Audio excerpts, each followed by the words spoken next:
Hello, it says I'm live. Welcome. So this should be an interesting topic to just talk about a little bit.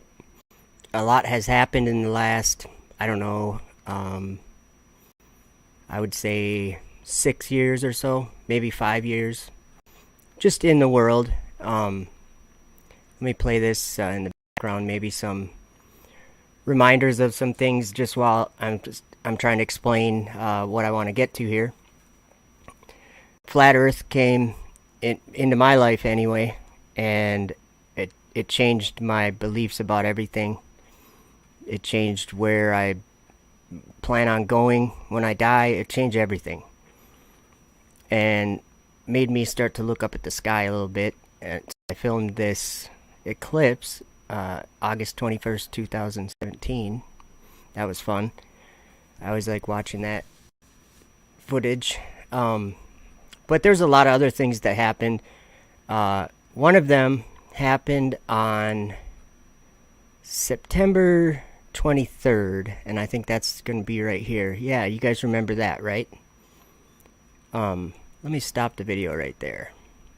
Oops. Okay, there we go. September 23rd. Let me share something. We'll go to a different video. I want you guys to hear this.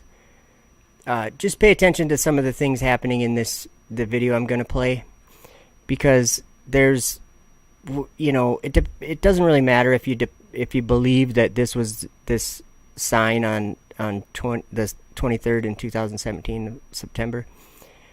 That's not the point I'm trying to get to. I'm not trying to have a like a debate whether that was the sign or something, but I just want people to be aware that it really is. I'll just say interesting. It's very interesting that someone pointed out that in the sky there was going to be something that matched with what John said. So I think the important thing is we got to remember that John was in a vision, seeing the end of the world, or seeing the things that must come to pass. And one of the things he mentioned was that he saw a woman clothed with the sun, and the moon at her feet, and upon her head a crown of 12 stars. And we'll read that in a minute, but there's more than just the woman that we saw. And that's how I know that this was that sign. This is just my belief, but there's more than just a woman. There's a whole story. And let's just watch this video, and when this is done, I'm going to read Revelation 12. Not the whole thing, but part of it.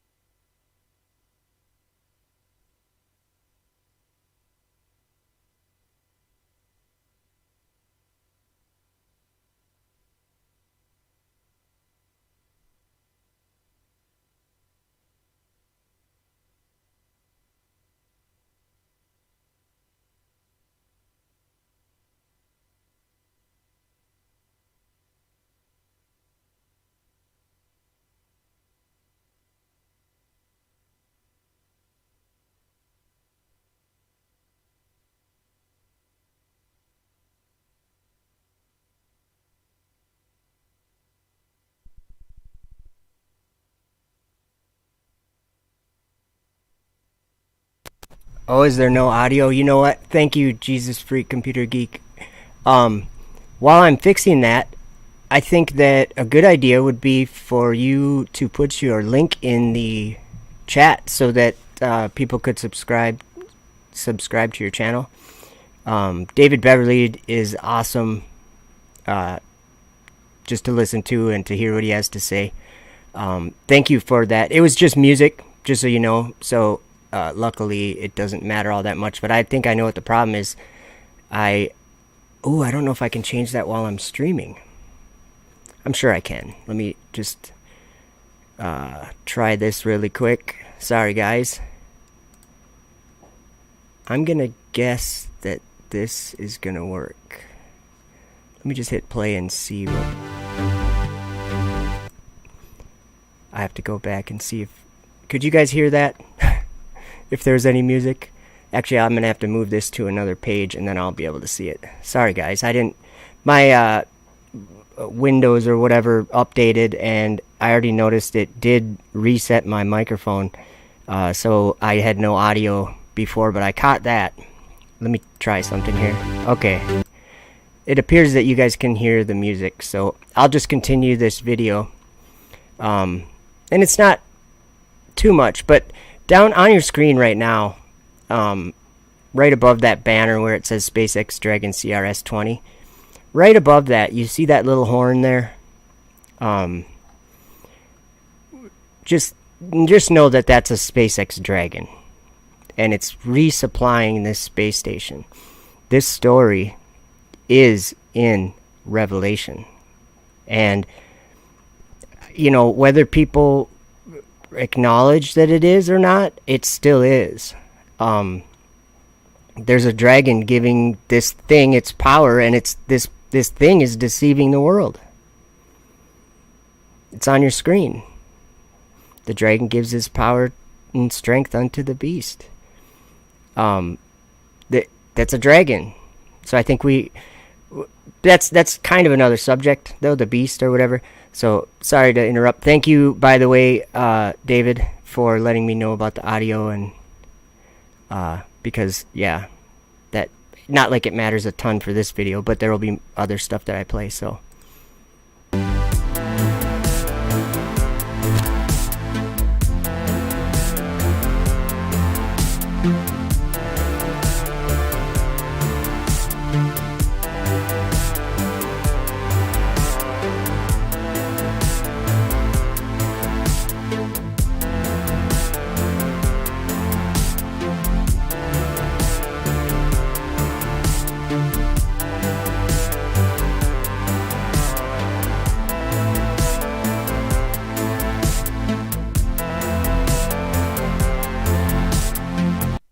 what I'm actually going to do is stop the video there. It's a couple more minutes, but there's really...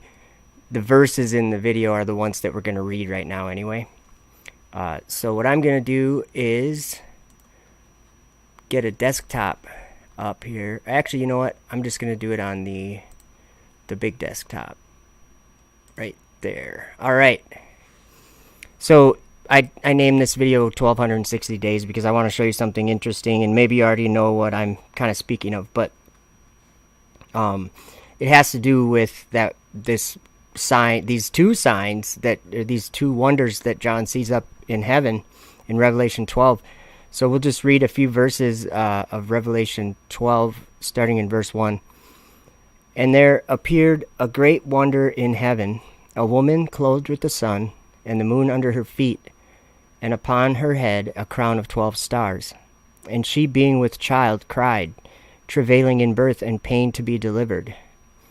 And there appeared another wonder in heaven, and behold, a great red dragon, having 7 heads and 10 horns, and 7 crowns upon his heads. And his tail drew the third part of the stars of heaven, and did cast them to the earth. And the dragon stood before the woman which was ready to be delivered, for to devour her child as soon as it was born. And she brought forth a man-child, who was to rule all nations with a rod of iron, and her child was caught up unto God and to his throne.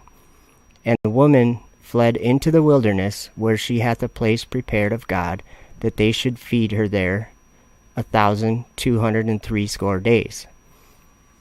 So this gets a lot deeper or thicker than we might go here, because I want to first anyway, maybe we'll get into it in a little bit. We'll go to Revelation 11, another place where it mentions 1260 days. So anyway, when I'll show you what I'm thinking. So he's in verse 1, he says, and there appeared a great wonder in heaven. So if we were to say what day was that, well, that would have been, at least in my belief system, my understanding, that would have been September 23rd. So we're going to go to the time and date. I just want to show you guys something interesting. So we'll go September 23rd, 2017. and we will add 1260 days. Calculate new date. So that is March 6th, 2021, which is next month, which is interesting. I'm not saying I know anything that's going to happen or anything like that. I'm not saying I understand that, but I do understand that we did see something in the sky. And so if we look at that Revelation 12, I think what this is talking about is, I think that this woman is New Jerusalem. I think it's the holy city. Or you could call it Mount Zion. So, that's probably debatable, but this thing he sees, it's obviously up in the sky, this woman, because it says she was clothed with the sun and the moon was under her feet, and upon her head a crown of 12 stars. And he said, a wonder in heaven. So he was looking up at the sky, no doubt. And then this other wonder in heaven is the same thing. He's looking up in the sky and he sees this dragon. Well, I have to just share, and I think most people on the channel probably are aware of this. There is, whether you think it's fake, there is a dragon, a sex dragon, that is flying in the firmament of heaven, in the sky. So I have no doubt in my mind that John was seeing a wonder in heaven of a great red dragon. And just to kind of show you what I'm talking about, we're going to go just search Google for SpaceX red dragon. We could watch a video of it, or we could just click on SpaceX red dragon. Look on the right. See that vehicle? That's the vehicle that now 2 times the astronauts have been transported to the space station on that vehicle. And that's part of this story too. They're going up to that thing that I showed you earlier, that thing that is deceiving the whole world. If you look at, let's do this. International Space Station. Let's just look at that.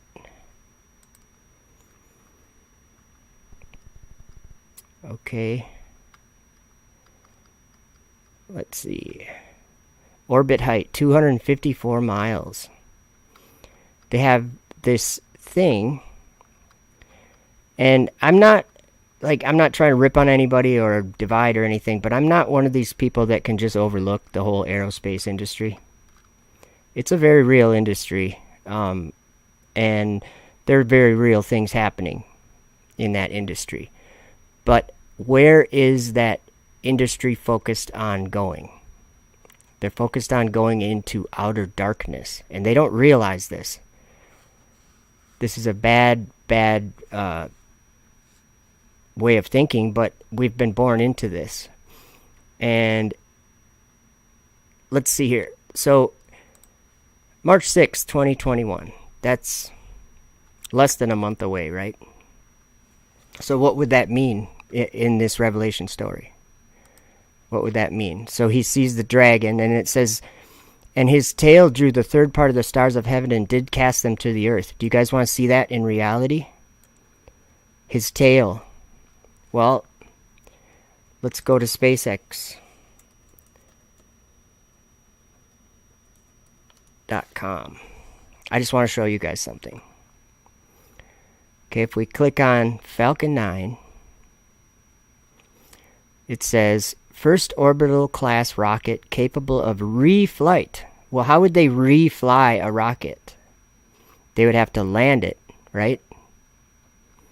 Well, look what it says here. Total 106 launches. Total landings 67. So they've reflown this rocket 49 times. It's not one rocket, it's several rockets, but they've flown them up to 8 times now. before, and landed them 8 times on some of them. So this is the Falcon 9. Oops, there we go. That's the Falcon 9 rocket. Not like it matters, but this is something that Daniel described visually. He said they had great iron teeth. Let's look at the iron teeth. See right there in the inner stage, the grid fins? I think that's what Daniel was saying. It had great iron teeth. And what did it do? Let's see if we can find a video. It stamped the residue with the feet of it. I'm not going to try to play the video, but it stamped the residue with the feet of it. And we can see that on the image right there. It devoured and break in pieces. Well, we already looked at that. It does break into pieces. It has stage separations. First, it separates at the first stage, and then this part comes back down and lands. The first stage comes and lands. And then it's the second stage that goes from there. It does break in pieces. Stamps the residue at the feet of it. It has great iron teeth. And it's the only orbital class rocket that has ever launched and landed. And we can read about this in Revelation 13. I'm just showing you about the dragon's tail because John was looking at this as if it was whatever it was. He was describing what it was doing. And in Revelation 13, I think it's the second beast that John saw. Let's read starting in verse 11. And I beheld another beast coming up out of the earth. Rockets come up out of the earth. And he had 2 horns like a lamb. And to me, that could very easily be a 2-stage rocket. There's a first and a second stage. And I guess they're horns. They're shaped like conical horns. And he spake as a dragon. And if we pay attention to the first beast, look what it says. It says the dragon gave him his power and his seat and great authority. So they were connected, and there was a dragon involved. And right now, there's a dragon in the sky. And actually, let's just go over to the video where we were. Or here's the dragon. Right here. That's what it looks like. Now, let me show you an image. Not that one, but this one. There it is, being cast out into the earth, guys. So we can read about this whole thing in Revelation 12. But in Revelation 13, verse 13, look what it says, the second beast. It says, he doeth great wonders, so that he maketh fire come down from heaven on the earth in the sight of men. Well, I can tell you that if we pay attention to what that says, making fire come down from the sky, well, let me see if I can get you a video of just that. Remember also, while I'm grabbing this video, I'm just going to mention, remember what the men in Galilee were watching. Remember where they saw Jesus go. Let's see if I can find this video. The Apostle John. I might have to skip around in the video a little bit to find it, but maybe not. I'm glad I had the volume off because that's really loud right at the beginning. Let's watch this. And I beheld another beast coming up out of the earth, and he had 2 horns like a lamb. Liftoff of the SpaceX Falcon 9 rocket, launching Dragon to the International Space Station. And he spake as a dragon. And he exerciseth all the power of the first beast before him, and causeth the earth and them that dwell therein to worship the first beast, whose deadly wound was healed. And he doeth great wonders, so that he maketh fire come down from heaven on the earth in the sight of men. And Stage 1 entry burn is underway. It's a burn of about 10 seconds.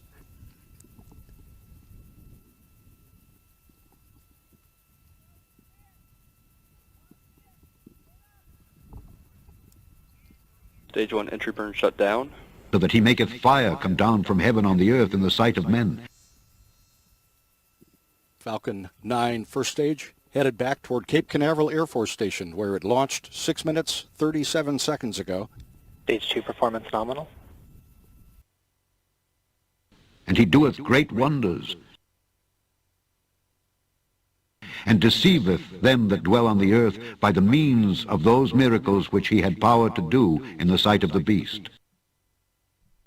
So guys, that just said in Revelation 13 verses 13 and 14 that he's going to perform miracles. And yes, it calls it a miracle. It says by the means of those miracles which he had power to do in the sight of the beast. This is deceiving the world, and it specifically maketh fire come down from heaven on the earth in the sight of men. We cannot ignore this. So there's a lot of people that I mention this to, and they don't think that it's anything. And they think I have an interpretation. And if you look on your screen, that rocket there, that's going to make fire come down from heaven on the earth in the sight of men. And there's no other thing that does that. Especially another thing that lifts a dragon up to resupply a space station. You get what I'm saying? This is in the Bible. It's right here. But let's go back to Revelation 12 for a moment.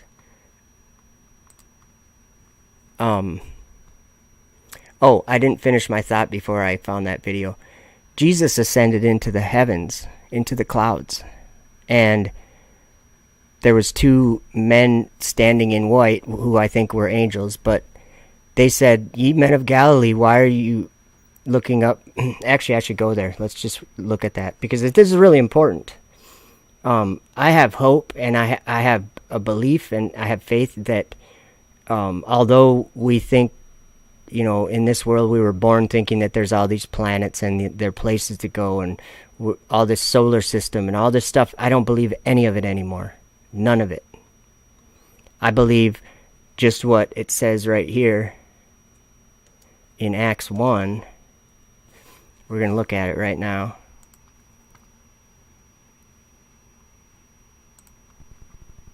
Because this is so important. I'm a believer. Rico says 33 in chat. Illuminati confirmed. That's good. Oh, look at this. The Ascension right here. The Ascension. I'll just read starting there, and then you'll see what I'm kind of... There's a conflict happening. There's all these rockets and all this space exploration stuff happening. But look what this says. When they therefore were come together, they asked of him, saying, Lord, wilt thou at this time restore again the kingdom to Israel? And he said unto them, It is not for you to know the times or the seasons which the Father hath put in his own power. But ye shall receive power. After that the Holy Ghost is come upon you. And ye shall be witnesses unto me both in Jerusalem and in all Judea and in Samaria and unto the uttermost parts of the earth. And when he had spoken these things, while they beheld, he was taken up, and a cloud received him out of their sight. And while they looked steadfastly towards heaven as he went up, behold, two men stood by them in white apparel, which also said, Ye men of Galilee, why stand ye gazing up into heaven? This same Jesus which is taken up from you into heaven shall so come in like manner as you have seen him go into heaven. Very important, guys. But did you notice how he said, Ye shall be witnesses unto me, both in Jerusalem and all shall be witnesses unto me. That's very important also, because we're also going to look at Revelation 11, and we're also going to look at Isaiah 43. And I think we'll look at Revelation 11 first, because it mentions 1260 days here, I don't know if it's the same 1260 days or not. I have no idea. Hey, Michael Parsons, if you're going to comment like that, you're just going to be kicked. You'll be hidden. So one more like that, you don't need to be that way. Do you think you're better than other human beings because you think you have a belief that's superior to them? Just curious. Be civil in the chat, and you might actually get something from what other people are talking about or what other people are believing. You don't have to be here, so there you go. So the two witnesses, I just want to read something that it says about these are, I guess I better read the whole, starting in verse 1. And there was given me a reed like unto a rod, and the angel stood, saying, Rise and measure the temple of God, and the altar, and them that worship therein. But the court which is without the temple leave out, and measure it not. For it is given unto the Gentiles. Look what it says here, guys. And the holy city shall they tread under foot 42 months. Well, is 42 months, how long is that? Is that the same as 1260 days? Let's see here. This is how I find stuff out. It's like 41 and a half months or something. Pretty close. So that's interesting, but which one were we? Okay. So they're going to tread the holy city underfoot. That means rockets, space station. That's what that means. Where else is the holy city? Where's New Jerusalem? It comes down out of heaven from God. So down out of heaven from God. So I'll keep reading. And I will give power unto my two witnesses, and they shall prophesy 1,260 days. So his two witnesses. And it says, these are the two olive trees and the two candlesticks standing before the God of the earth. And if any man will hurt them, fire proceedeth out of their mouth. Okay, so 1,260 days they're going to be prophesying, his witnesses are. And it interests me in Isaiah 43, where he talks about a time when he's going to make people into his witnesses. We'll start in verse 6 here in Isaiah 43. I will say to the north, give up, and to the south, keep not back. Bring my sons from far, and my daughters from the ends of the earth, even every one that is called by my name. For I have created him for my glory. I have formed him, yea, I have made him. Bring forth the blind people that have eyes, and the deaf that have ears. Let all the nations be gathered together, and let the people be assembled. Who among them can declare this, and show us former things? Let them bring forth their witnesses, that they may be justified, or let them hear and say, It is truth. Ye are my witnesses, saith the Lord, and my servant whom I have chosen, that ye may know and believe me, and understand that I am he. Before me there was no God formed, neither shall there be after me. And he says it again, I think, about, right here in verse 12. I have declared and have saved and have showed when there was no strange God among you. Therefore ye are my witnesses, saith the Lord, that I am God. So I'm not saying that it's the same. I'm not saying I understand the whole thing, but it's just interesting to me that in the world there's been a debate going on for like 5 years. A debate that has brought many people to Jesus. Many people. I hear a testimony of it every day. Someone that says, I found flat earth and then I found Jesus. It's not a coincidence, guys. It's because people are being called. And like I'm saying, I don't know all the details. I'm not trying to know all the details. I'm just saying that when I'm looking at these, it says 1,260 days, and Revelation 12, where it says all these things about the dragon. Well, let me read a little bit. Actually, while I read this, I'm going to pick a video that shows it. Shows what I'm reading about. So give me just a moment to grab a video. Because these kinds of things, like I said before, whether acknowledged or not, they're happening. And the words that are written on the page don't need to be interpreted. There just needs to be comprehension of the sentences and the words. It says, John said he saw a dragon flying up in the firmament, a wonder of a dragon. Well, right now that's what we see also. We see a dragon flying in the firmament, don't we? And I could show you video of it, but let's just look at this right here while I'm reading about the war in heaven, starting in verse 7. That rhymed. And there was war in heaven. Oh, I'll get this a little bigger so you guys can see. You know what? Why don't I just do this? Sorry, guys. Making it all difficult. There, you get the whole screen. And there was war in heaven. Michael and his angels fought against the dragon.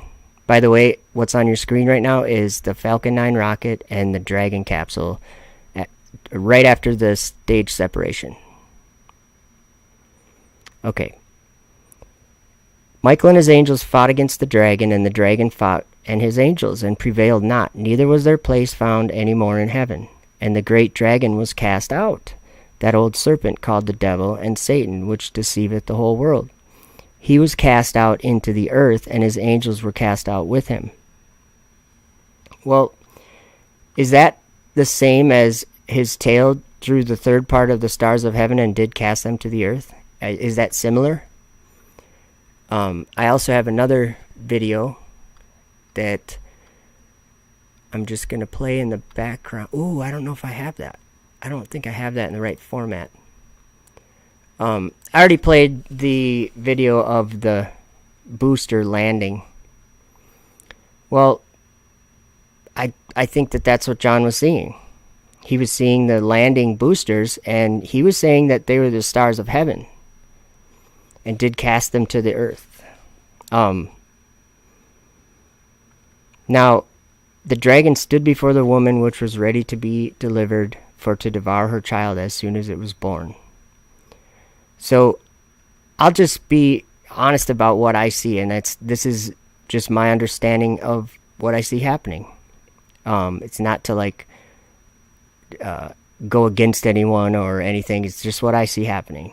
I see the woman on September 23rd, 2017. I see since then the dragon.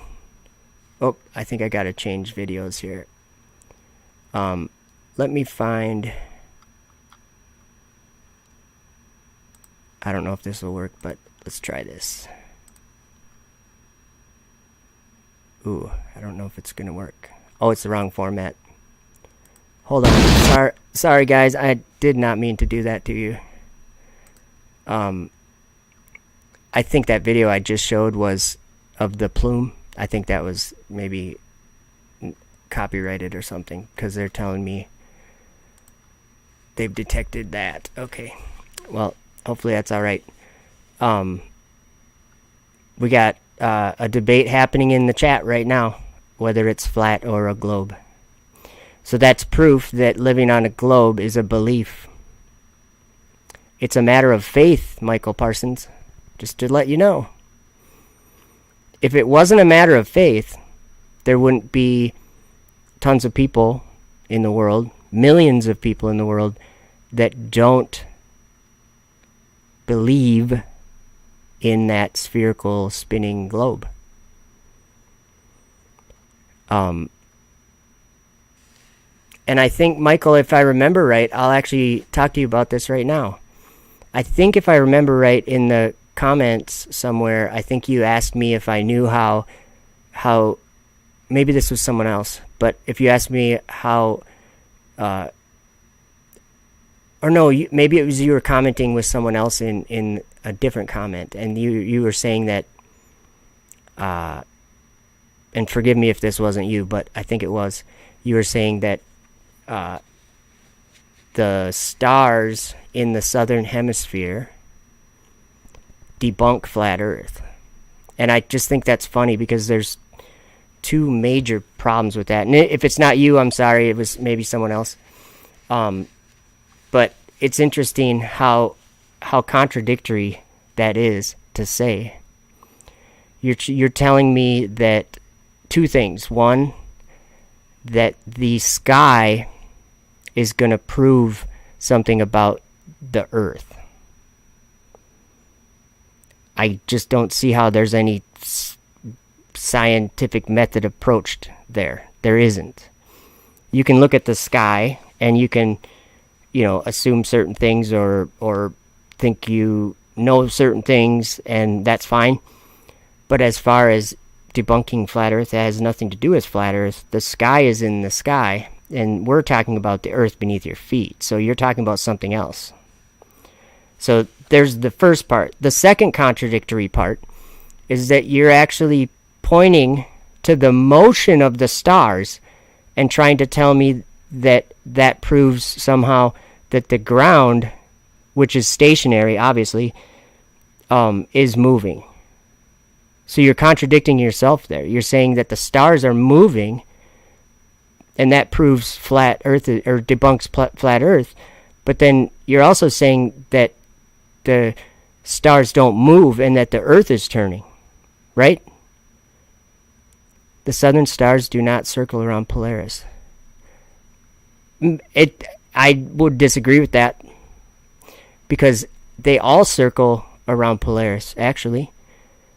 It looks, as I look south from here, I can't see where they circle around the southern sky. I can't see that from here. I'm in Minnesota.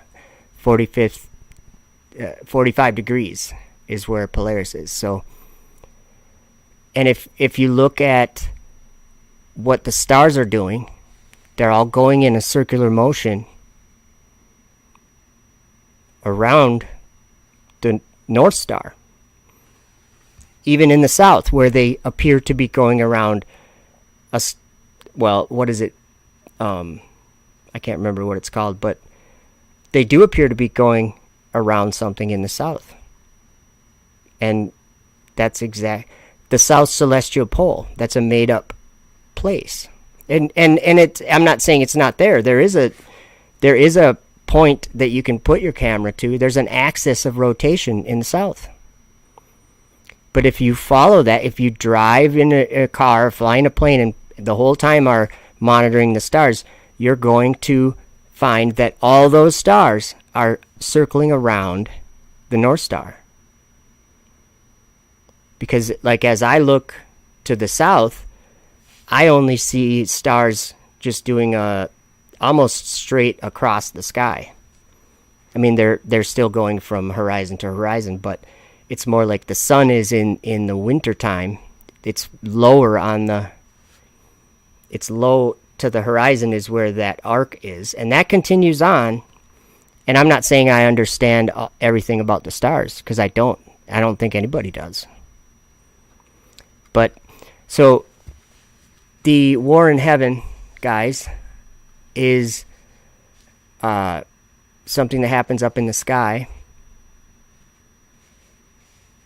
James Richards says, the southern stars do not rotate in opposite directions. All the hosts of heaven move from east to west no matter where you are.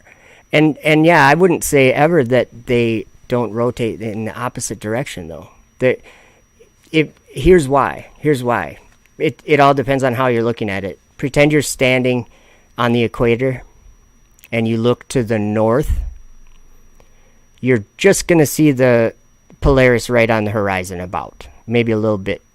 It depends on weather and everything. But so you're looking to the north and you're seeing the direction they spin.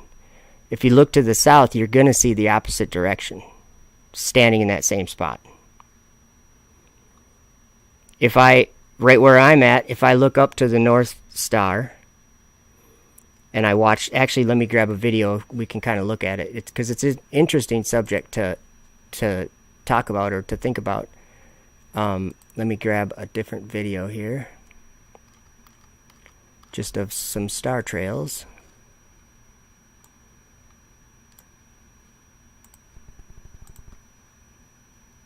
Okay, let's look at this. Okay, that's what it looks like from my house. That's in my backyard, and that's looking at Polaris, the North Star. If I could turn around, I don't see that when I turn around, because the North Star it's at like 45 degrees where I'm at. So like my equatorial mount is set at 45 degrees, and the axis is pointed towards Polaris, the axis of rotation of my mount. Well, if you're in the south, you would do the same thing. You'd point the axis of rotation of your equatorial mount towards the axis of rotation, towards the most center point you could find of the South Pole, or whatever you want to call it. That should be obvious. James Richards says, if you stand under your ceiling fan, it will appear to be going one direction, yet if you turn 180 degrees, it will appear to be going in the opposite direction when it's not. And that's just like the moon, too. Someone came up with a pretty good analogy is, if you're on one side of the room and you tape a nickel to the ceiling in the center of the room, if you go to the other side of the room, the nickel's going to be upside down. So,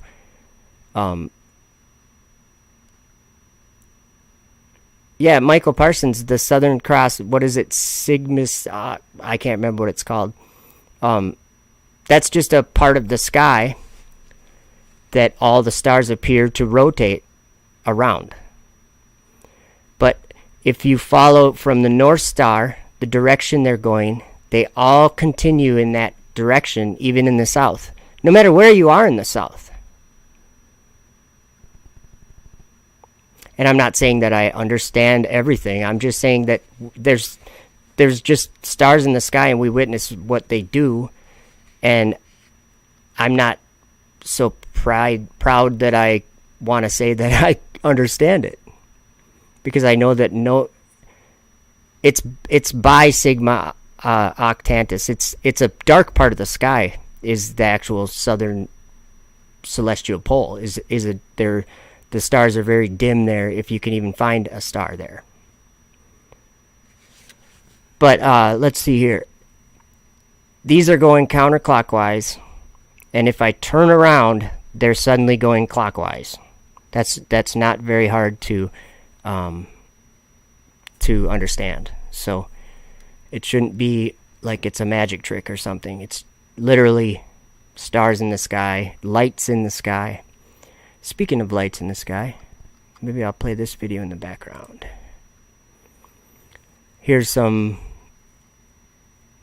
more star trails and just some, I guess you'd call it amateur astronomy, or whatever it is that I do with my camera and telescopes and stuff. That right there is actually Pleiades, kind of on the bottom right side, that bunch of stars there.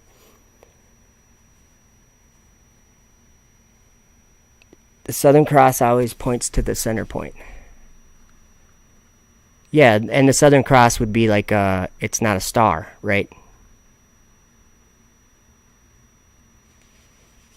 It's a constellation, I believe. But I just like looking at the stars. It's pretty cool. So 2017, there was a wonder in heaven, and it's March 6th. Oh, you know what? Nimrod Paul says, what are stars? I have a video about that. That would probably be a good, appropriate video to watch right now. Let me find it. Because I was actually looking earlier, and I said, oh, this is a video that I should play soon. It's called What You May Not Know About the Stars. So I'm going to play it right now, because it's a decent video. I think that oh, don't be angry, Tiger Bear. No reason to be angry. Alright, here we go. We are taught in school, and it is a belief, and I stress the word belief, that is held by almost the whole world, that the stars are basically the same as the sun, but are at great distances from the Earth. We are taught that we are in a solar system in which the sun is attracting other planets by gravity, and therefore they orbit the sun. They circle around the sun.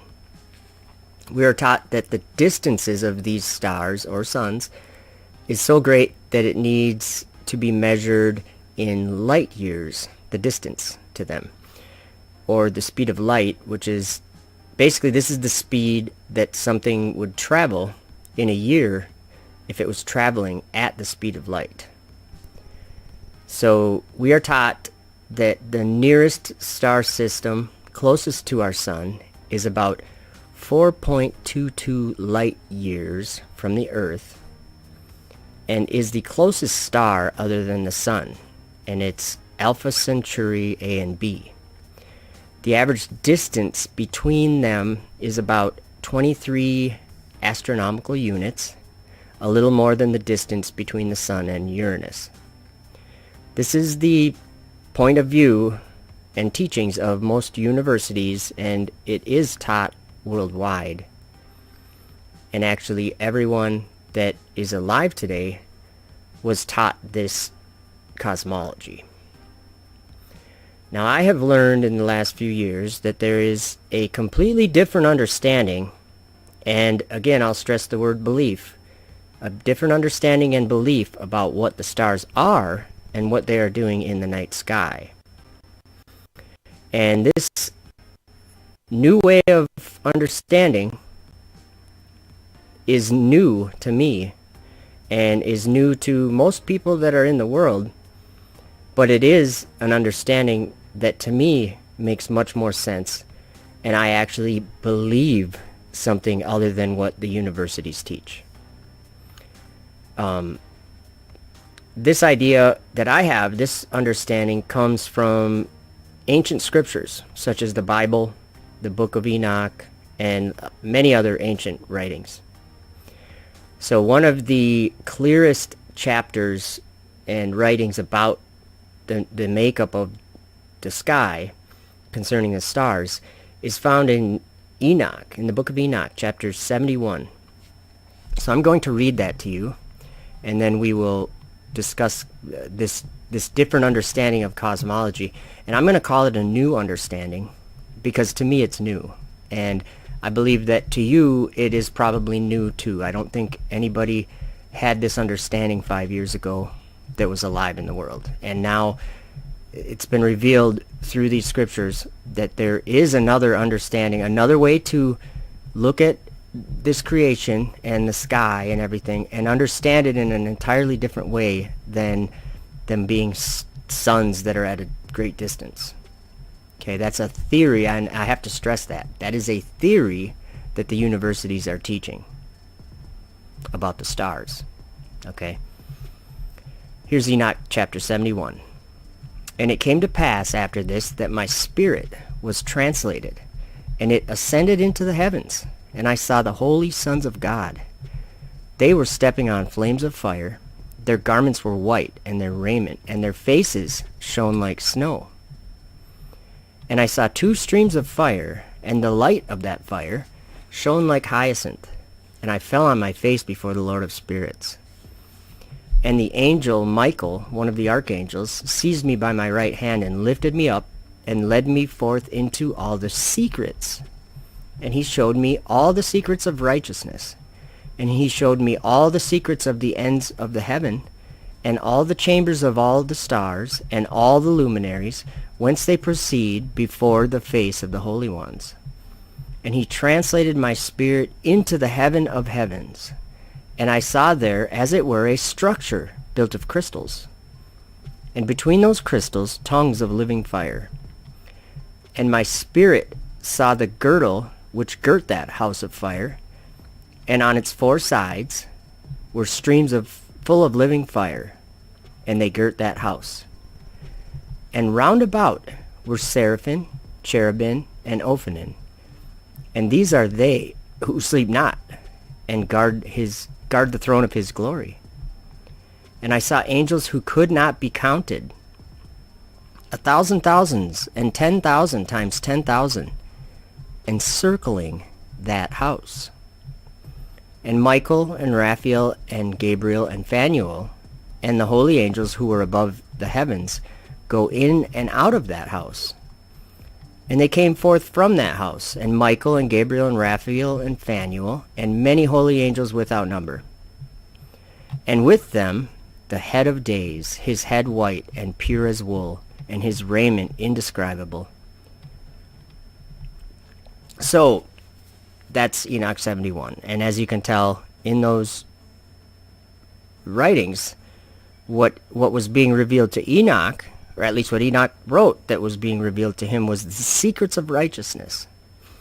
And one of the first things he saw was 1,000 thousands of angels that could not be counted, 1,000 thousands and 10,000 times 10,000, encircling that house. Now I want to show you star trails, and I don't think I really have to explain to you what I'm believing, and I stress the word belief. I'm believing that these stars are, I believe they are angels, and that they are encircling that house that's on the screen right now in the center, which would be the North Star. This is a different way of understanding. So if we actually look up at the heavens and we do this type of star trail photography, which again, this is new. No human eyes ever saw this depiction of the stars in this way until about 1930. It was the first time this was ever photographed like this. So this is a new, somewhat new understanding of what the sky is doing. Nobody ever saw this until about 1930. It's a new type of photography that shows us, it visualizes us, for us, a different thing happening in the sky. So there's another way to understand the stars, and it comes from the ancient prophets of God. Now that was just the book of Enoch, chapter 71 that we read, but there's many prophecies concerning the knowledge about the stars, and it's foretold in the Bible. In Isaiah 43 verse 9, it says, "Let all the nations be gathered together, and let the people be assembled. Who among them can declare this, and show us former things? Let them bring forth their witnesses, that they may be justified, or let them hear and say, it is truth." Let's go over that again really quick.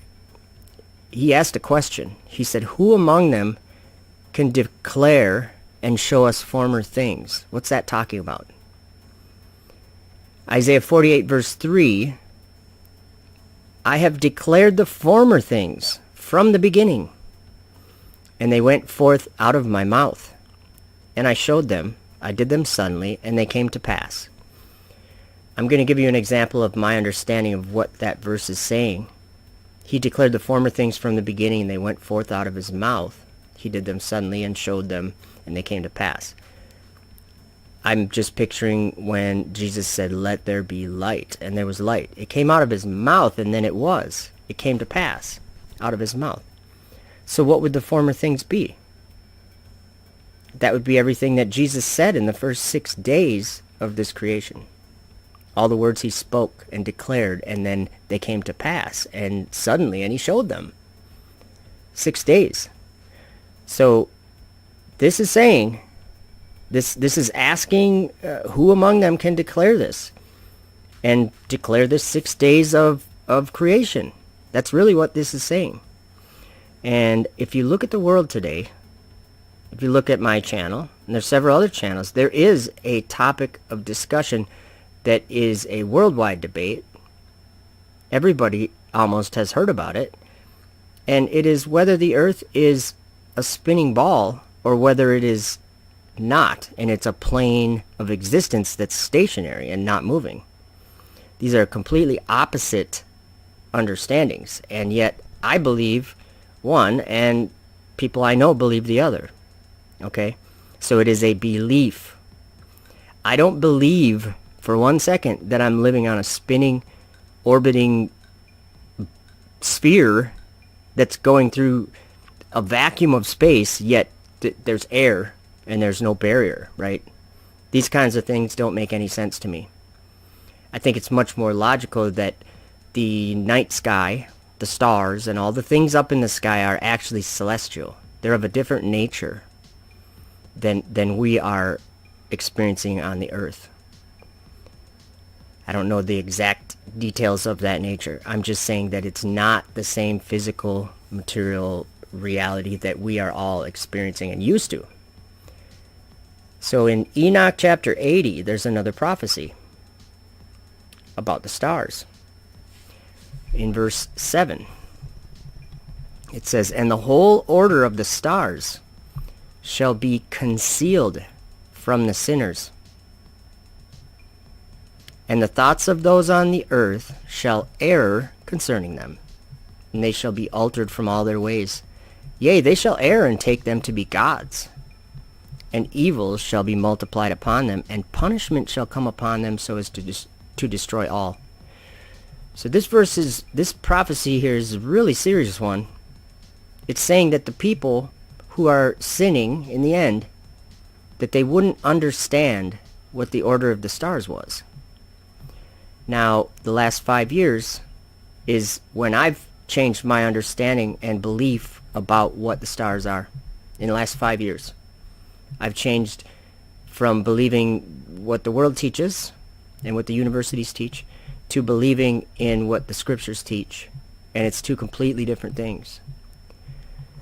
So in Enoch chapter 93 verse 10, there's a prophecy of this happening. And what I mean this happening is people having it revealed to them what the truth was, and it wouldn't be concealed from them. So the whole order of the stars shall be concealed from the sinners.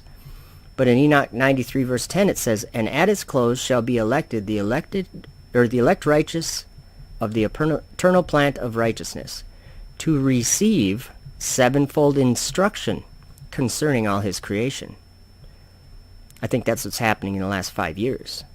And actually it's even much more of a topic than just cosmology. It's actually has to do with eternal life. And now a lot of people don't like when I say that, but I'm going to quote Jesus here.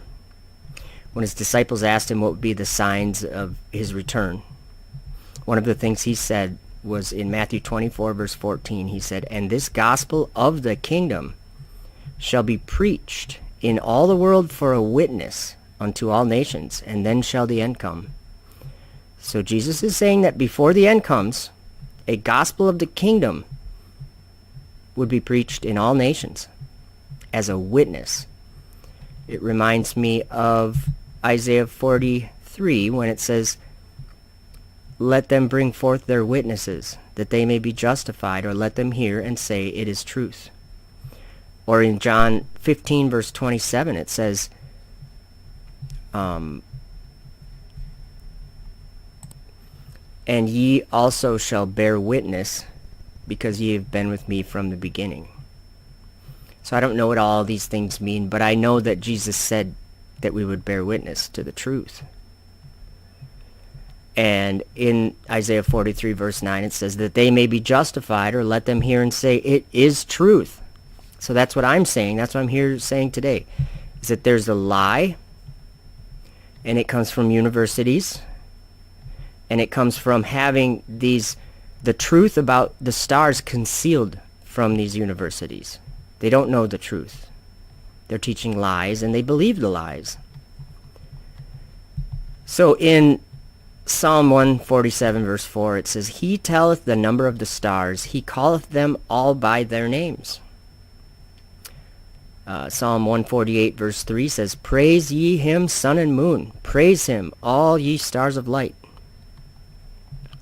Isaiah 14 verse 13, this is what Lucifer says in his heart. "For thou hast said in thine heart, I will ascend into heaven. I will exalt my throne above the stars of God. I will sit also in the congregation of the, or in the mount, I will sit also upon the mount of the congregation in the sides of the north." Daniel 8 verse 10, he's seeing a vision, and he sees something going all the way up to the stars. Daniel 8 verse 10, and it waxed great, even to the host of heaven, and it cast down some of the host and of the stars to the ground and stamped upon them. And it also says this in Daniel 12 verse 3, it says, and they that be wise shall shine as the brightness of the firmament, and they that turn many to righteousness as the stars forever and ever. And then we find out about the planets here in Jude 1 verse 13, when it says, raging waves of the sea, foaming out their own shame, wandering stars, to whom is reserved the blackness of darkness forever. So the wandering stars are imprisoned in darkness. Okay, Genesis 1 verse 16 says, and God made two great lights, the greater light to rule the day, and the lesser light to rule the night. He made the stars also. And it also says that he put them in the firmament to be for signs, seasons, days, and years. So the stars in the firmament are actually a calendar or a clock or a schedule, whatever you want to call it. It's a clock in the sky. So then in Enoch chapter 18 verse 4, it says, I saw the winds of heaven which turn and bring the circumference of the sun and all the stars to their setting. I saw the winds on the earth carrying the clouds. I saw the path of the angels. I saw at the end of the earth the firmament of heaven above. This is sounding to me like these stars are clearly commanded to go on the courses that they go. They're ordained by God to do what they do. And they ride on the path of angels. They are the path of the angels. These are angels. This is what I believe. So the sky at night, if you pay attention to it, it's changing. So I would put a warning out for those who are not looking up at this clock, this schedule, this calendar up in the sky, to check it out. There are things changing up there, and it's men who are changing things. And I think that this is a scary thing for the time we live in because of what the prophets wrote. Destruction cometh.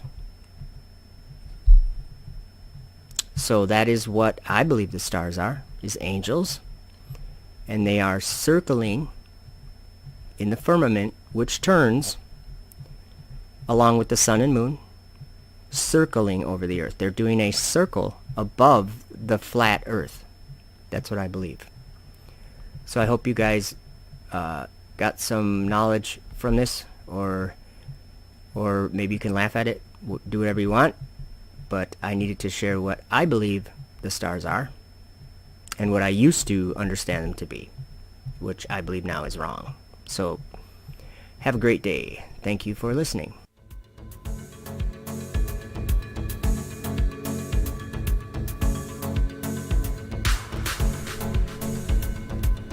And we're back.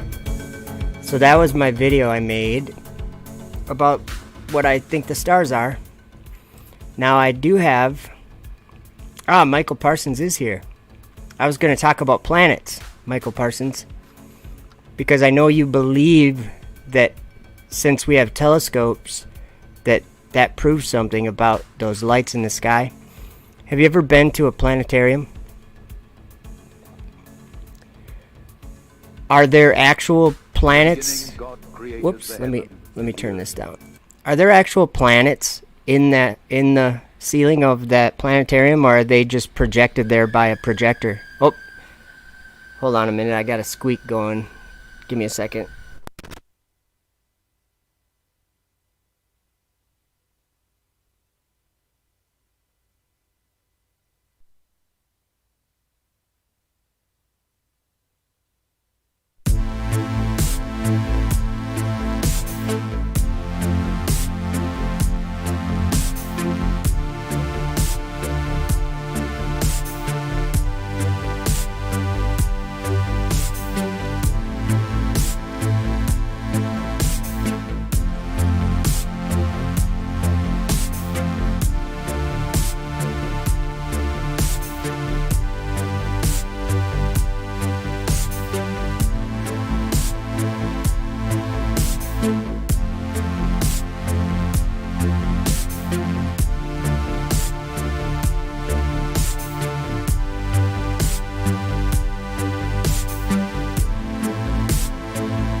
Sorry about that, guys. My furnace is one of the fan motors. The bearings are going out or something, and it starts squeaking the other day. So that'll be something when it's like, what is it today? Here in Minnesota, it is -4. So it's a little chilly. So I didn't necessarily get rid of the squeak. I kind of covered it up. So we'll see how long that furnace works. I'm just kidding. Okay, but I wanted to talk about planets because, like, an example is this. At the planetarium, are there actual rocks up on the ceiling, or is it more that they're just projected there? And tell me, do those planets at the planetarium that are projected with light onto the ceiling or whatever, are they rotating? Yes, they're rotating. So by looking up, let me see if I got a video of something just so we can look at it real quick. Stars. Let me just grab a video here of something. I just want to use an example. Okay, looks like I got one here. I have a fun one. I have a Star Wars video game. But that's not really the one I want to show.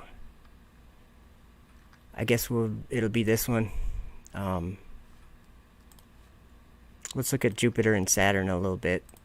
Just have them in the background. Now, I don't have the best telescope or anything like that, but do you see that? And so, for some reason, you think that because I can look at that it proves that it's a place to go?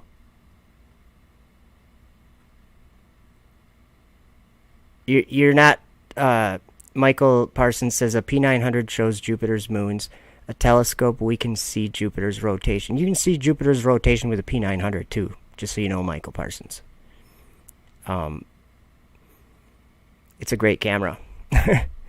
Let's see. This video has got like a lot of clips of both. There's Jupiter right there. Or yeah, Jupiter. So because I can see that spin and I can see the stars going around it, that proves something. That doesn't no, I'm at 45 degrees. I'm right on the line. I'm like 5 miles away from the line of 45 degrees, just so you know. And I had to know that when I built my equatorial mount that I built. So there's a decent picture of Saturn. I'm going to pause it. Let's zoom in on this picture of Saturn. Let me get a little bit more in the center. Okay. So this right here is a light. It's a light. And the scary thing about this, Michael Parsons, and the reason why I'm talking to you on this is because I'm going to go up and read some of your comments. And I want you to be aware that you're falling for a trick. And that this is a trick that we all fell for.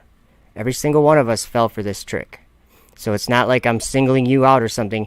I want you to come away from being fooled, from being deceived. And let me just read some of the comments. Where are we? We talked about the Southern Cross a little bit. Pillars refer to stability, not literally pillars. And that may be true. And what I've learned is that the pillars of the earth, in Enoch chapter 18, Enoch says that that's actually the wind. The four winds are the pillars of the earth, or they're the foundation of the earth. Whatever that means, I don't know. But let's see. I went up too high in the comments, I guess. Okay, Michael says, we can watch Mercury and Venus follow the sun. They rise and set with the sun.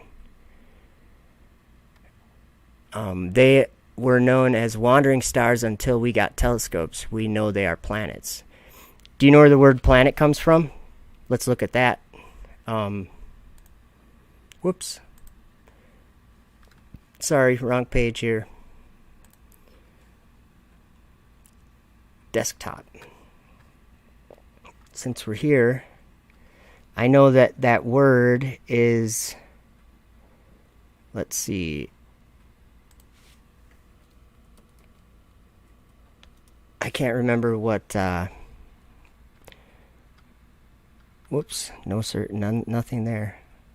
We need to go to, I think, oh, what's going on? Something's going on. It's not letting me, you know what I have to do? I have to just go to Google, I guess. 1 John. This is the only way I know how to get there. Oops, that's not what I was trying to do. Sorry, guys. That word planet comes from a word it's planeo, and we're gonna just look really quick at the I guess this would be the Greek. In verse 26.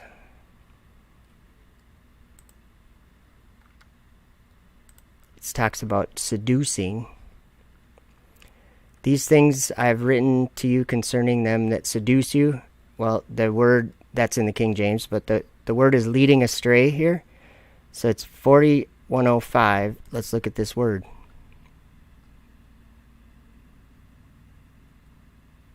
I think I clicked it already, so I don't want to click it again. I think it's, yeah, there we go.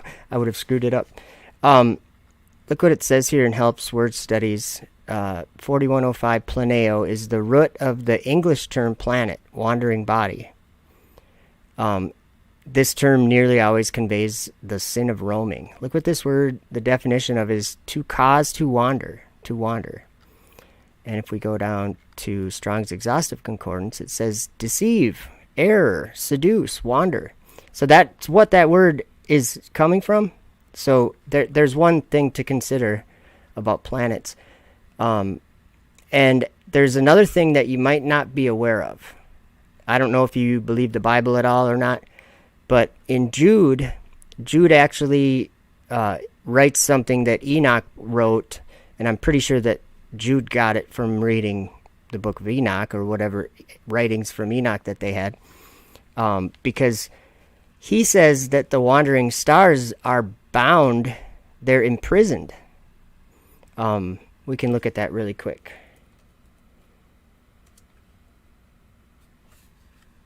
It's Jude 1 verse 13 or whatever, verse 13. In the King James it says raging waves of the sea, because there's waters above, foaming out their own shame, wandering stars, to whom is reserved the blackness of darkness forever. That's what space is. That's what they're in the firmament. The sun, moon, and stars, and whatever we call planets, they're all in the firmament. So just imagine this. We're going to go to the book of Enoch really quick. This is something that a lot of people aren't aware of, and I wasn't aware of this till recently. I guess the last couple years. There's a waste and horrible place that Enoch goes to, and he sees those 7 stars that transgressed the order that God commanded.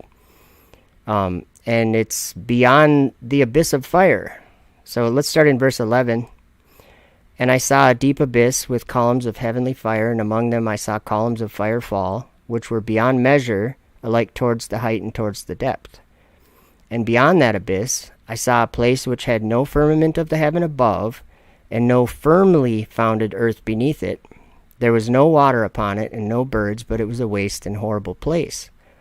I saw there 7 stars, like great burning mountains, and to me, when I inquired regarding them, the angel said, this place is the end of heaven and earth.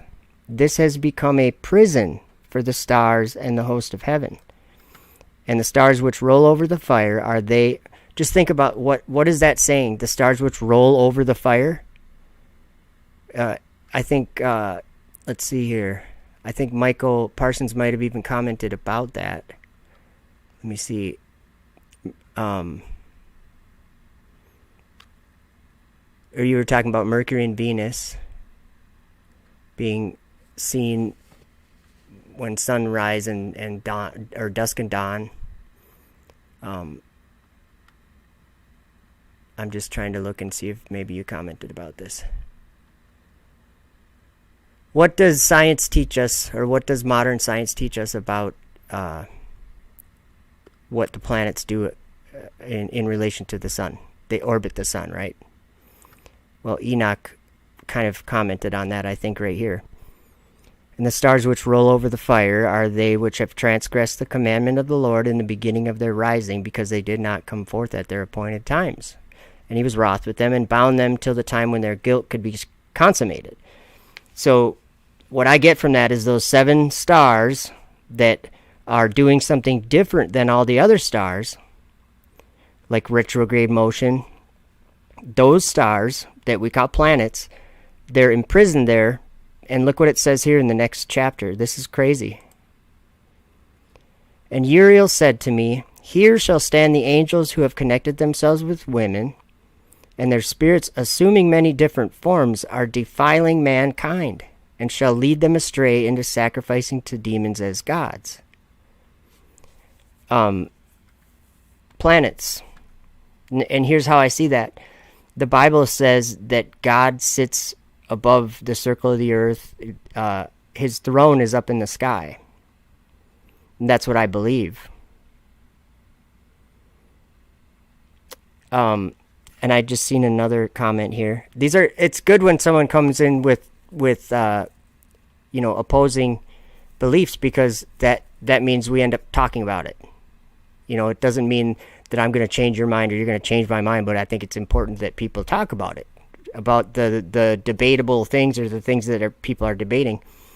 And here's a good one. Michael Parsons says, it's not a belief. Globe is fact because of evidence. Well, let me ask you, I'm going to go down and see if you're still here. Hopefully you still are. I'm going to ask you a question, or this is a question for anyone, really. As you sit in the room that you're in right now, is there a reason to believe, or is there any kind of proof or evidence that the earth is rotating that you can come up with? Like, look at the ground, balance a deck of cards on it, or a house of cards, or whatever you're going to do, doesn't matter, but look at the ground and tell me, is that moving? Is it rotating on its axis? How do you come up with that? Or is that just come along with kind of a model? Do you know what I'm saying? Because the way I look at it, it's completely stationary, and it has been for at least 43 years. I've been here 43 years is what I'm saying. I don't see it. It never gives me any sign of rotating or anything like that. So that would be probably starting to, if you want to have globe evidence, the earth being stationary is probably not the best globe evidence to prove that we live on a globe. So again, that's a belief. You're believing that you're rotating. That's fine. I don't believe that. There's no evidence of that. And then you say, oh, but we can take a gyroscope and it drifts 15 degrees per hour, or whatever. All these different arguments that people come up with. But as far as it goes, nobody has ever measured the motion of the earth.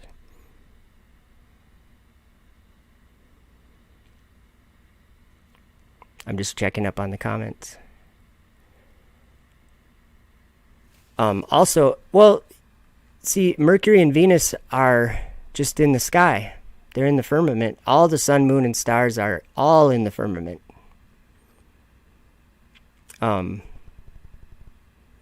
Salted Cedar said it's a religion. I happen to agree 100%, because me and Salted Cedar don't believe in that religion. We don't. We reject it. It's not a fact. Nobody can prove it. So it's a belief that people have. Spin a wet tennis ball once every 20. What does a wet tennis ball have to do with the flat earth that we live on? Nothing. And water doesn't stick to the bottom of a ball. It just doesn't. If I had a basketball in my hand and I said, okay, show me, put oceans on it and have them stick. Well, the water's going to run off the bottom. We all know that. So then I say, okay, well, how big does it have to be until it'll start holding water? Oh, it has to be as big as the Earth. Well, what about half the size of the Earth? Would it work then? Or what about like the Epcot Center, that ball in front of the Epcot Center? Would it stick to something like that? No, it wouldn't. How about a rock the size of New York City? Would it stick to the bottom of that? No, it wouldn't. It would have to be the whole Earth, which means that it's just a belief, because we can't demonstrate it either. So, and he bring up another good one. Michael says, we can't feel constant movement. Yeah, constant movement is an intellectual idea that you have while we're all experiencing no movement. Do you get what I'm saying? People say, get in a plane, and would you feel the motion if you're in a plane with all the windows down? No, you wouldn't feel it. But we're not in a plane with all the windows down. We're on the stationary Earth. It's a real thing. So I do have a video about the planets, though, which I'm going to play once I grab it. Because after I made the video about the stars, I wanted to make one about the planets, because it seems to be a subject that can be confusing to me and everybody. I mean, I'm not an exception. I'm just learning, and I'm sharing what I've been learning. And so this video is called What Are the Planets? So let's check this. Oh, maybe not. I might not have that one. Wrong format. Let me see if I have a different... I don't think I have a different copy. Sometimes when I'm making a video, my program I use rejects some of the files. It says they're corrupted, but I can write it in a different format for some reason. So let's see. Let's all have a little laugh for the fun of it. Effed Up World TV. I'm your host, Simon Dan. And in the sun, in the shiny part, it's 150 degrees. And in the shade, it's minus 120 degrees. In the shade in space, it's like minus 250 degrees. But the part of you that's in the sun, it's plus 250 degrees at least. That is real science. It's a bottomless pit. The world is flat all the time. What does the ISS smell like? Stinky and stinky. They're like brimstone, like a witch has just been there. Oh, you can smell a little roast beef. We first docked with the shuttle. There was a noticeable smell, but you get accustomed to it very quickly. So I can't tell anything anymore. There was some. I don't know how to describe it, but some feeling that it was real air that was coming in. And on the hatch, I think we told to each other, "Hey, can you smell the stinky and roast beef in space?" What you smell in space in the cabin is generally each other. When we landed on the shuttle, the people that would open up the hatch would get a whiff of this and be like, "Whoa." Smell a little stinky and roast beef. This was a challenge given to me by peeing upside down. We don't have the technology to do that anymore. We used to, but we destroyed that technology, and it's a painful process to build it back again. There is a magic speed. It is photoshopped, but it's has to be. Let's take a peek at the process. It looks kind of flat. NASA's Rob Simon made this, so some of those are painted on. It is photoshopped, but it's has to be. The clouds are sort of too see-through, so I just hit Command-Z a lot. There's artistry to creating the world. What I imagine it to be. Unfortunately, I'm not an astronaut. I've never been to space, but... Let's take a peek at the process. And what you're seeing here is a mirage.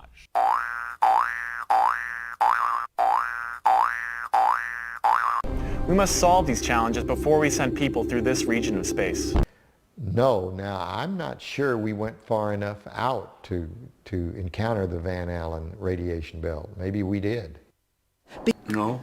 Naturally. I don't know the distance to the Van Allen radiation belt. Naturally. And We used to. if we did, it wasn't a problem. Naturally.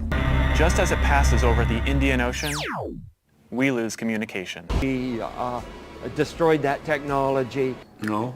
Naturally.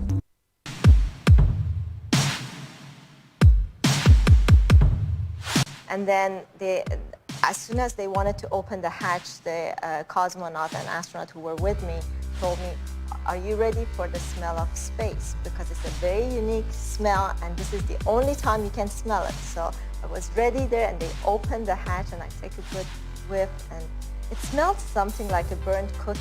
And I kept telling them, it feels weird. It's very People are unique. baking in space. I know. When they opened the hatch, did Dragon have that new car smell?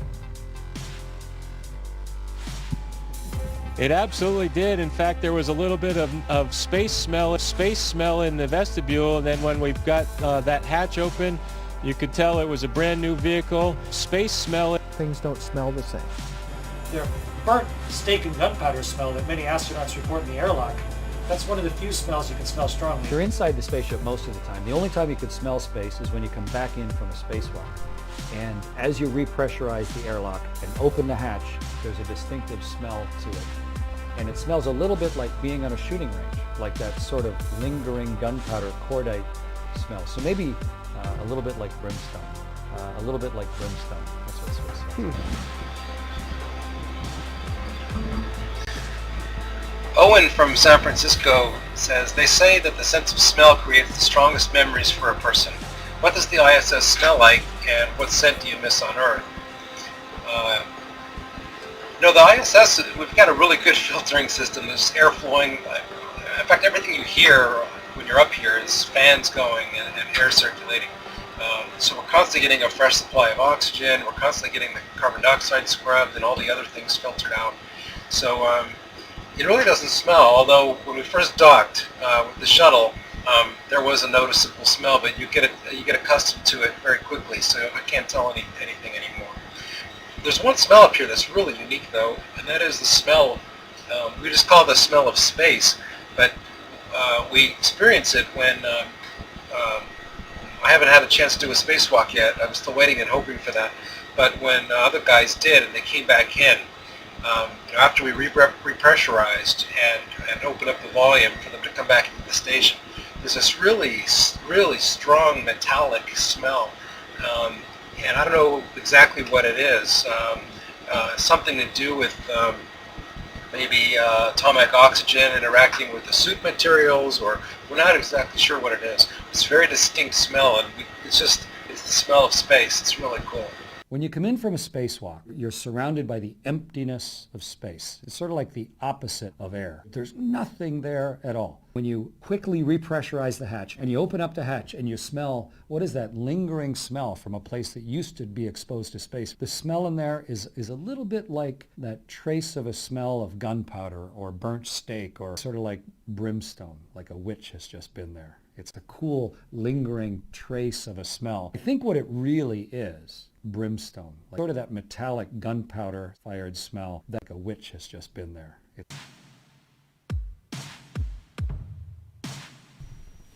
And he will imprison those angels who have shown unrighteousness in that burning valley which my grandfather Enoch had formerly shown to me in the west among the mountains of gold and silver and iron and soft metal and tin. And I saw that valley in which there was a great convulsion, and a convulsion of the waters. And when all this took place, from that fiery molten metal and from the convulsion thereof in that place, there was produced a smell of sulfur, and it was connected with those waters. And that valley of the angels who had led astray mankind burned beneath that land. And through its valleys proceed streams of fire, where these angels are punished, who had led astray those who dwell upon the earth.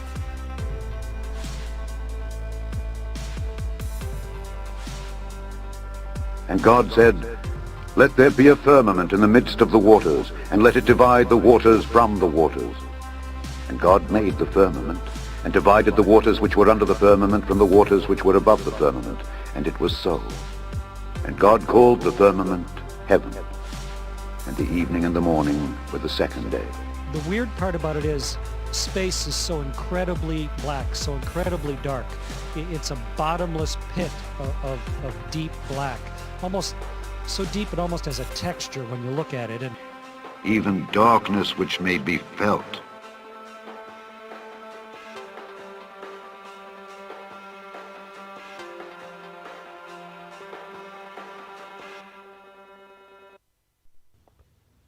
A lot of us say that the earth is flat, and it sounds crazy, and it sounds like that couldn't be true. Because we live on a globe. But let me try to explain a little bit from my point of view why I would say that the earth is flat. Why would someone at age, 5 years ago I was 38. Why did I start saying, hey, I think the earth is flat? And why did I buy some nice optics and telescopes and start researching and studying the sky and studying how far we can see on the surface of this earth? Why would I do that? A lot of people would say, Joe says the earth is flat because he wants to be special. He has a need to be different, or,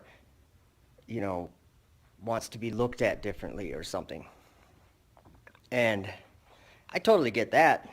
But what I would actually say myself is that it's not because I want anything.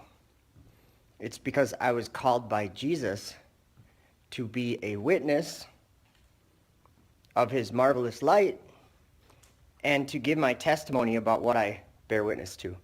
That's why I say the earth is flat. And there's another reason too.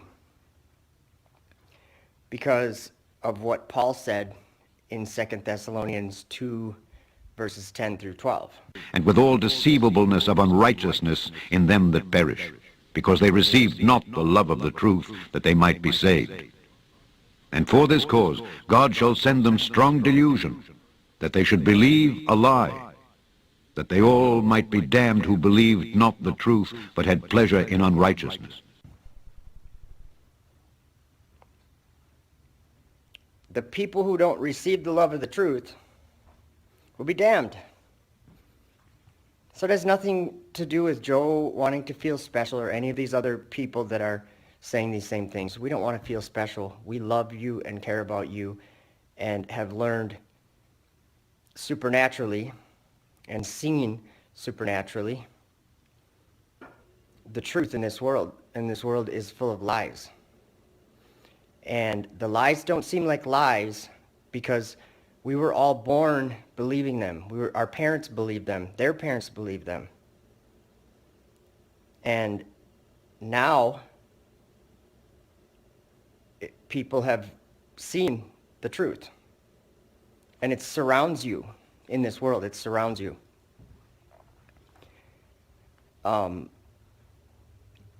Water at its surface, when at rest, is flat, level, horizontal. It doesn't take a curved shape. That's only in your imagination. I have proved this in reality to myself, and I have my YouTube channel that I share publicly my observations. And maybe you haven't gone out to do these observations and see, to prove to yourself that if we were on a spinning ball, two things. It must curve, which it doesn't, and it's spinning, which it isn't. So we were born believing the opposite of our perceptions and the senses that we have, and we were born believing the opposite. And now it's ridiculed to actually observe the world that we live in and on, and to prove things about it. It's 2020, guys. We have the best equipment. We have the best communications. We have worldwide instant communication. We have the best optics that have ever been. It's 2020. We can know if the Earth is a ball spinning in outer space or if it's a flat plane that God made. God's in heaven. Remember that. And also remember, this is my testimony. Jesus showed this to me. He opened my eyes, and I could see something when I turned, not when I turned, but around 37 or 38 years old. It changed. My eyes were open. My perceptions were used more clearly. I could see clearer. I comprehend things that I didn't even know existed. He showed me the truth, and I want you to see it because it's crucial for your eternal life. And that is my testimony. I counsel thee to buy of me gold tried in the fire, that thou mayest be rich, and white raiment, that thou mayest be clothed, and that the shame of thy nakedness do not appear. And anoint thine eyes with eye salve, that thou mayest see. As many as I love, I rebuke and chasten. Be zealous therefore and repent. Behold, I stand at the door and knock. If any man hear my voice and open the door, I will come in to him, and will sup with him, and he with me. To him that overcometh will I grant to sit with me in my throne, even as I also overcame, and am set down with my Father in his throne. He that hath an ear, let him hear what the Spirit saith unto the churches.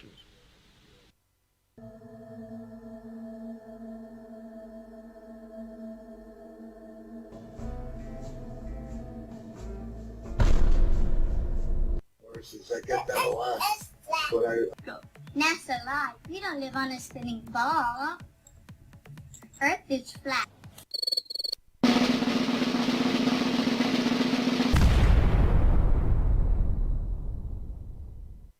Back to today's video. The Earth is flat.